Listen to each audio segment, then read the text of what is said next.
Subscribe કરો એ high news India ચેનલને, પછી યુટ્યુબ એપ પર બેલ આઇકોનનું બટન દબાવો અને નિહાળો એ high news India channel. Banaskantha જિલ્લાના વાવ તાલુકાના બાલુંત્રી ગામમાં છેલ્લા 24 દિવસથી વરસાદી પાણી ભરાયેલા રહેતા ગ્રામજનો મુશ્કેલીમાં મુકાયા છે. પરિસ્થિતિ ગંભીર બનતા ગામના પૂર્વ સરપંચ અને ભાજપના અગ્રણી રૂપસિંહભાઈ પટેલે સતત ચોથા દિવસે વાવ મામલતદાર કચેરીએ ઉપવાસ આંદોલન યથાવત રાખ્યું છે.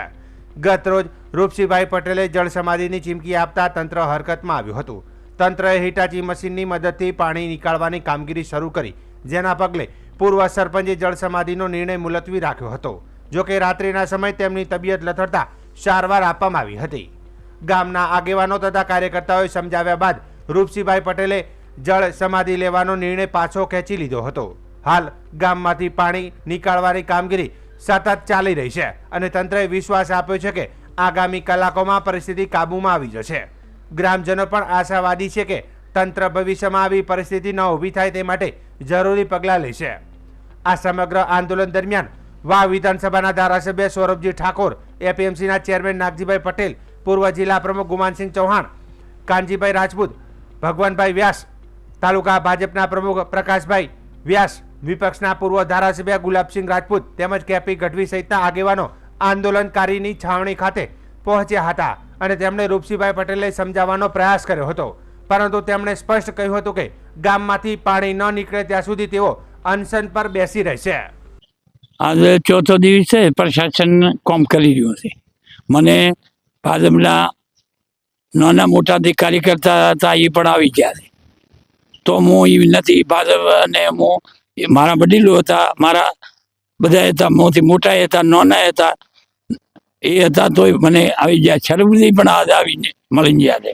મને આશ્વાસન એ દીધું કે તમે ઉઠો પરા, પણ હું ઉઠવાનો નથી. મારું કામ પૂરું થાય ને પાણી નીકળશે તાર હું ઉઠવાનો છું, પહેલો ઉઠવાનો નથી. તો અત્યારે એ મથે છે અને એ કામ અહીંયા યુદ્ધને ધોરણે લીધું છે કામ, પણ હવે કામ એવું એ કરાવે એવું માથે છે. જે યુદ્ધને ધોરણે થાય છે તો હું જતો રહ્યો, અને ધેમું કરશે તો હું બેઠો છું. બદનામી બેની બદનામી થાય છે. કેટલો વિશ્વાસ? મને વિશ્વાસ એટલો, મારું કામ પૂરું થાય એટલો. આ પૂરની પરિસ્થિતિ થઈ, એમાં બે ફેઝમાં ગામો આવે છે વાવ તાલુકાના. એક ઢીમા સાઈડના આવે છે, એમાં બાલુંત્રી, કારેલી એ બાજુના ગામો છે. બીજો ફેઝ છે આ બાજુથી મોરીખા, માળકા, ભાચલી, ભાટવર ને એ રીતને બાકીના 100 ગામના ગામો આવે છે. પૂરમાં વરસાદ ખૂબ થયો, અતિશય પાણી અને ખેતરોના બંધપાળા હતા. આ બધું ભેગું થઈને બાકીના ગામોનો પાણી એડ થતા ગયા, એટલે વાસ્તવમાં ત્યાં આગળ પાણી ખૂબ ભરાણું છે. ખેતરોમાં પાણી ભરાયેલા છે, રસ્તાઓની પણ તકલીફ છે, અને આ બધી તકલીફને લઈને અમારા આગેવાન રૂપસિંહભાઈ અહીંયા ધરણા ઉપર બેઠા છે. એમની વાત સાચી છે કે તકલીફ છે. 2017, 19 અને આ 25 શરૂઆતમાં 15માં પણ પૂર આવ્યું હતું. આના કારણે અનેક જમીનો ખરાબ પણ થઈ ગઈ હતી. સરકારશ્રીએ અહીંયા રાજ્યના માનનીય મુખ્યમંત્રીશ્રી આવ્યા એ વખતે માનનીય મુખ્યમંત્રીશ્રીએ હૈયાધારણ આપી છે કે કાયમી નિકાલ કરવા માટે કરોડો રૂપિયા ખર્ચ થશે, તો સરકાર તૈયાર છે. અને સરકારી તંત્ર દ્વારા હાલ બાલુંત્રીની અંદર પાણી કાઢવાનું કામ ચાલુ છે. જે હિટાચીથી ત્યાં એ પાણીના નિકાલ માટેના રસ્તાનું પણ કામ ચાલુ છે. પરંતુ પોતે એવું નક્કી કર્યું છે કે જ્યાં સુધી પાણીનો નિકાલ નહીં થાય ત્યાં સુધી હું ધરણા ઉપર અહીંયા બેસીશ. અમારા આગેવાન છે, અમે એમના ખબર અંતરે પૂછ્યા છે અને એમને વિશ્વાસ અપાયો છે, ખાતરી પણ આપી છે તંત્ર હજુ વધારે મહેનત કરીને એમાં જલ્દી નિકાલ થાય, સુખદ અંત આવી જશે. આમાં શું છે કે ઘેરાવામાં ખૂબ વધારે પાણી છે અને એ મશીન દ્વારા જે નીકળવું એ સિંચાઈ વિભાગના ટેકનિકલી વિષય છે, એટલે જેટલું બનશે એટલું ત્વરિત નીકાળવાનો પ્રયત્ન કરીશું. બનાસકાંઠા જિલ્લાના થરાદ તાલુકા તેમજ આસપાસના ગ્રામ્ય વિસ્તારોમાં બીએમએચ અને બીએચએમએસ ડોક્ટરો પોતાના પેથી સિવાય અન્ય પેથીમાં દવાઓ આપતા હોવાના ગંભીર આક્ષેપો સામે આવ્યો છે. લોકોના સ્વાસ્થ્ય સાથે સીધો છેડો થતો હોવા છતાં તંત્ર નિષ્ક્રિય હોવાનું જણાઈ રહ્યું છે. આ બાબતે યે ન્યૂઝ ઇન્ડિયા ચેનલના પ્રતિનિધિએ થરાદ તાલુકા મુખ્ય આરોગ્ય અધિકારી THO હરેશ જયપાલનો સંપર્ક કરતા તેમણે સવાલોને અવગણ્યા અને સ્પષ્ટ જવાબ આપવાનો ટાળ્યો હતો. ઉલ્લેખનીય છે કે અગાઉ પણ એક જાગૃત નાગરિકે RTI દ્વારા માહિતી માંગી હતી કે શું BAMS અને BHMS ડોક્ટરોને એલોપેથી પ્રેક્ટિસ કરવાનો અધિકાર છે. ત્યારે પણ તાલુકા આરોગ્ય અધિકારીનો જવાબ ઉડાવ જ રહ્યો હતો. જો તાલુકા મુખ્ય આરોગ્ય અધિકારીને જ ખબર ન હોય કે કયા ડોક્ટર કઈ પેથીમાં પ્રેક્ટિસ કરી શકે તો તેમની કામગીરીની યોગ્યતા પર અનેક સવાલો ઊભા થયા છે. ત્યારે તંત્ર પર ઉઠતા અનેક ગંભીર આક્ષેપો જેવા કે થરાદ તાલુકાના સબ સેન્ટરોમાં કેટલોક સ્ટાફ પોતાની મરજી મુજબ નોકરી કરે છે, હેડક્વાર્ટર વિસ્તારમાં રહેતા નથી, છતાં ઇનિશિયેટિવ લે છે. આ બાબતે આરોગ્ય અધિકારીને વારંવાર જાણ કરવા છતાં કોઈ કાર્યવાહી કરવામાં આવી નથી.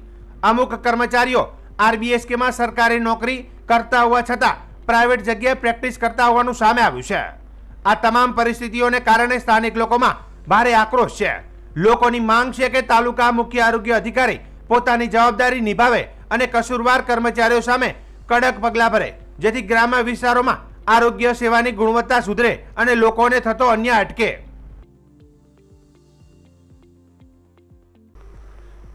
બનાસકાંઠા જિલ્લાના થરાદ ખાતે આવેલા ચાચર ચોક ગામ ગરબામાં છઠ્ઠા નોરતે ખેલૈયાઓએ ઉત્સાહભેર ગરબા રમીને જ માહોલ જામ્યો હતો. નવરાત્રિના છઠ્ઠા દિવસે ચાચર ચોકમાં આશરે 250 મીટર લાંબી લાઇનમાં ખેલૈયાઓએ તાલીઓના તાલ પર રમઝટ બોલાવી હતી. ગરબા દરમિયાન થરાદ શહેરની સણલગત સોસાયટી, રાજપૂતવાસ, પોલીસ લાઇન અને મુરલીધર સોસાયટી સહિતના શેરી ગરબાઓમાં પણ ભારે ઉત્સાહ જોવા મળ્યો હતો. નવરાત્રિ 2025 જે 22 સપ્ટેમ્બરથી 1 ઓક્ટોબર સુધી ઉજવાઈ રહી છે, તેમાં થરાદની શેરીઓ અને ચોકો ગરબાના મહોત્સવમાં રૂપાંતરિત થઈ ગયા છે. ખાસ કરીને ચાચર ચોક જેવા સ્થળોએ પરંપરાગત ગરબા રમાડવાથી લઈને રમઝટની તબલાના તાલ પર ખેલૈયાઓએ મોજ માણી હતી. બનાસકાંઠા જિલ્લાના દિયોદર તાલુકાના લીલાધર ગામે માલિકીની જમીન પર દબાણો થવા છતાં કબજો ન મળતા દેવી પૂજક સમાજના પરિવારજનોએ રોષે ભરાઈ ગ્રામ પંચાયત કચેરીને તાળું માર્યું છે. છેલ્લા 5 દિવસથી તાળું મારતા કચેરીનો વહીવટ સંપૂર્ણપણે ઠપ થઈ ગયો છે. પરિવારજન શારદાબેન દેવી પૂજક અને મંજુબેન ઈશ્વરભાઈ દેવી પૂજકે આક્ષેપ કર્યો છે કે તેમની માલિકીની જમીન પર ગેરકાયદેસર બાંધકામ થયું છે, જેમાં હાલ ગ્રામ પંચાયત કચેરીનું નિર્માણ થયેલું છે. આ બાંધકામ દૂર કરી જમીન પરત આપવા માટે તેઓએ અનેક વખત લેખિત રજૂઆત કરી હોવા છતાં કોઈ કાર્યવાહી ન થતાં અંતે આ પગલું ભર્યું છે. અરજદારોનું કહેવું છે કે જ્યાં સુધી જમીનનો કબજો પરત નહીં મળે ત્યાં સુધી કચેરીનું તાળું ખોલવામાં નહીં આવે. આ ઘટનાને કારણે ગામની પંચાયત વ્યવસ્થા ખોવરાઈ ગઈ છે અને સમગ્ર મામલે તંત્ર સામે ગ્રામજનોમાં આક્રોશ ફેલાયો છે. આ દબાણ કરીને બેઠા છે. મારી જગ્યાઓ મારે, મારી જગ્યાએ સૂટી કરીમાં હું મોકણી કરું છું. મારી જગ્યાએ ખાલી નહીં થાય એટલા ઘરે હું તાળા પણ ખોલવાની નથી. ગમે તે સાહેબ મારી જગ્યાએ ગમે તે કરીને મને ખોલી કરી આપો. એટલા ઘરે તો હું ખાલી કરવાની નથી. ગામ પંચાયતમાં તાળું એમ મારવામાં આવ્યું છે કે મારા બાપ દાદાની જૂના ગામ તળની મિલકત છે અને જૂની જગ્યા છે, જૂના ગંઢિયા વખતની જગ્યા છે. એમાં હાલે અમારો કોઈ 100-100 ભાઈઓનો પરિવાર રહેતો, પહેલાંના જમાનાનો, કોઈ 20 થી 25 વર્ષ પહેલાંનો. એ જગ્યા અમારા કોઈ પછી હોકડાસ પરથી માલધારી હતા બધા, એટલે કોઈ વાડા ખરાબાની અંદરમાં પહેલાં અમારા વાડા આખલીની સાઈડમાં રહેતા હતા ગંઢિયા, એની અંદર પછી એ બધા એ જ્યાં પર જગ્યા મેલીને જાય. એની પછી એમને કોઈ ગામે પંચાયત બનાવ્યું, કોઈ શાળા બનાવી, કોઈ ઓગણવાડી બનાવેલ છે, કોઈ બધું દુકાનો છે, આવું બધું દબાણ કરેલું છે. એટલે 2001માં આ બધું બનાવ્યું એની પછી એને કીધું કે આ ભાઈ કેમ બનાવો મારી જમીનમાંથી, એટલે કે તમારી જમીન કે જ્યારે તારે તમારે જોતી છે તમને મળી રહે કે, તો કે તમને એ મકા જમીન છે એ મકા તમને કોઈ ગમે એ કરી આપશું કે તમે રહો, તો એ કોઈ કરી નહીં આપ્યું નહીં. પછી અમને જે અમે બહાર હાલ ગામની જગ્યા બહાર રહે અમારી જમીનમાં દબાણ થયેલું છે. જે બહાર રહેતા હતી એ પછી અમને સરકારી મકાનો બધા આપ્યા, એ અમે અમારી રીતે મકાનો લીધા, સરકારી લાભો મળેલ છે. અને જે અમારી જગ્યા છે એ અમારી જગ્યા જે હાલ અમે રહેતા હતા વાડા કરીને, એમાં અમે વાડા મકાનો બનાવી, એ મકાન અમને નોટિસો આપી, અમારો વેરો બંધ કરી નાખ્યો, આકાણી બંધ કરી નાખી, એવું બધું બંધ કરી નાખ્યું. જે અમારું 2 નામે આ જમીન ચાલતી હતી, એ 2 નામે જમીન ચાલતી હતી, એમનો વેરો અમારો બંધ કરતા હતા. એટલે અમે પછી ગમે એમ કરીને લડીને આજ 2-3 વર્ષથી 2023માં અમે આ મુદ્દો ઉપાડ્યો હતો. ત્યાંથી અમે કોઈ અમને આવેદનપત્ર આપેલ છે. આ બધું એમને કોઈ સરકારશ્રીને અમે મુખ્યમંત્રી સુધી CM સુધી અમને રજૂઆત કરેલ છે. પણ એમનો બધો જવાબ આવેલા કે એમની જમીન સોંપી જો, પણ અમને કોઈ જમીન આપતા નથી. તો કે તમને આપી જોઈશે એમની કેડે. પછી ફેર અમે પંચાયત ખોલાવી, ફેર એમને પાછું ફેર આજ 5 દિવસથી અમે પંચાયત વરી બંધ કરીએ છીએ. કોક વરી 2001માં શાળા બોધી હતી, એ શાળાની અમારી જમીનમાં દબાણ હતું, તે દબાણ ફેર એની ખુલ્લું કરાવીને ડેબિટ સીધી એટલે ફેર શાળા બધી પાડી અને ફેર એની નવી શાળાનું વરી ખાતમુહૂર્ત કરાયું છે. એટલે અમે કીધું અમારી જમીનમાં હવે તમે નવી શાળા ના બોધતા, હાલની તારીખમાં એ શાળા ખુલ્લી થઈ ગઈ છે એ જગ્યા. એટલે એને કીધું કે તમારે આગળ કોઈ ગમે એ માહિતી પહોંચાડો તો તમારી જમીન હોય તો ગમે તમારું થાય ને તમને મળી રહે. એટલે અમારી માગ એ છે કે મને અમારી જમીન મળવી જોઈએ અને મારો હક છે એ મને મળવો જોઈએ. ઉપરની બીજી બાકીની દબાણ છે એ મને ખુલ્લી કરીને આપવી જોઈએ. બાકીની દબાણ ખુલ્લી થઈ જશે. આરી મારી સરકારશ્રીને વિનંતી છે. બનાસકાંઠા જિલ્લામાં બપોર બાદ અનેક વિસ્તારોમાં વરસાદી માહોલ સર્જાયો છે. ખાસ કરીને ડીસા શહેરમાં ભારે વરસાદ શરૂ થતાં પરિસ્થિતિ વધુ ગંભીર બની છે. ડીસામાં સતત 1 કલાકથી ભારે વરસાદ વરસી રહ્યો છે, જેના પગલે શહેરના અનેક વિસ્તારોમાં પાણી ભરાવાની પરિસ્થિતિ ઊભી થઈ છે. પાર્ટી પ્લોટોમાં ચાલતા નવરાત્રિના આયોજકોમાં ચિંતા જોવા મળી રહી છે, કારણ કે ખેલૈયાઓને નવરાત્રિના કાર્યક્રમો વરસાદના કારણે પ્રભાવિત થયા છે. ભારે વરસાદને કારણે શહેરમાં સામાન્ય જનજીવન પર અસર જોવા મળી રહી છે. બનાસકાંઠા જિલ્લાના વાવ તાલુકાના ભારતીય જનતા પાર્ટી દ્વારા રક્તદાન શિબિર તેમજ તાલુકા સ્તરે મન કી બાત કાર્યક્રમનું સ્ટ્રીમિંગ આયોજન કરવામાં આવ્યું હતું. આ કાર્યક્રમ વાવ માર્કેટયાર્ડના મીટિંગ હોલ ખાતે યોજાયો હતો. આદર્શ વોલેન્ટરી બ્લડ બેંક થરાદના સહયોગથી યોજાયેલી શિબિરમાં કુલ 100 યુનિટ રક્ત એકત્રિત કરવામાં આવ્યું હતું. આ પ્રસંગે ધારાસભ્ય સ્વરૂપજી ઠાકોર, એપીએમસીના ચેરમેન નાગજીભાઈ પટેલ, પૂર્વ જિલ્લા પ્રમુખ ગુમાનસિંહજી ચૌહાણ, તાલુકા ભાજપ પ્રમુખ પ્રકાશભાઈ વ્યાસ, મહામંત્રી ધનજીભાઈ રબારી, મંત્રી ભગવાનભાઈ બ્રાહ્મણ, રણછોડભાઈ બ્રાહ્મણ, કાનજીભાઈ રાજપૂત, એટીવીટીના સભ્ય ભગવાનભાઈ વ્યાસ, રણજીતસિંહજી ચૌહાણ, ઈશ્વરભાઈ પટેલ સહિત અનેક આગેવાનો અને કાર્યકર્તાઓ બહોળી સંખ્યામાં ઉપસ્થિત રહ્યા હતા. આજે વાવ તાલુકાની અંદર રક્તદાન કેમ્પ યોજાયો. જે મોદી સાહેબનો જન્મદિવસથી લઈ અને જે પખવાડિયાનો કાર્યક્રમ હતો એ અનુસંધાને આજે વાવ તાલુકાની અંદર અમે ભારતીય જનતા પાર્ટી વાવ તાલુકા સંગઠન દ્વારા આજે રક્તદાન કેમ્પ યોજાયો છે. એમાં રક્તદાન કેમ્પની અંદર 100થી વધુ બોટલોની અંદર ટાર્ગેટ છે અમારો. અને જે મોદી સાહેબનું સપનું છે કે ભારત શ્રેષ્ઠ બને અને મોદી સાહેબનું આયુષ્ય વધે, એના માટે રક્તદાન મહાદાન અને રક્તદાન એ મહાપુણ્ય છે. એના માટે આજે કાર્યક્રમ કરી અને સૌ કાર્યકર્તાઓએ હર્ષભેર આ કાર્યક્રમને ઉજવ્યો છે. અને મોદી સાહેબની મન કી બાત કાર્યક્રમ પણ આજે વાવ તાલુકાની અંદર અમે સૌ કાર્યકર્તાઓ સાથે નિહાળી અને મોદી સાહેબનું જે સપનું છે એ સપનાને સાકાર કરવા અને મોદી સાહેબના વિચારો છે એ વિચારો દરેક લઈ અને મોદી સાહેબને હાથ મજબૂત કરી અને મોદી સાહેબને આગળ વધારવા માટે આજે મન કી બાતનો કાર્યક્રમ પણ આજે યોજાયો હતો. એમાં સૌ સાથે મળી અને નિહાળ્યો છે.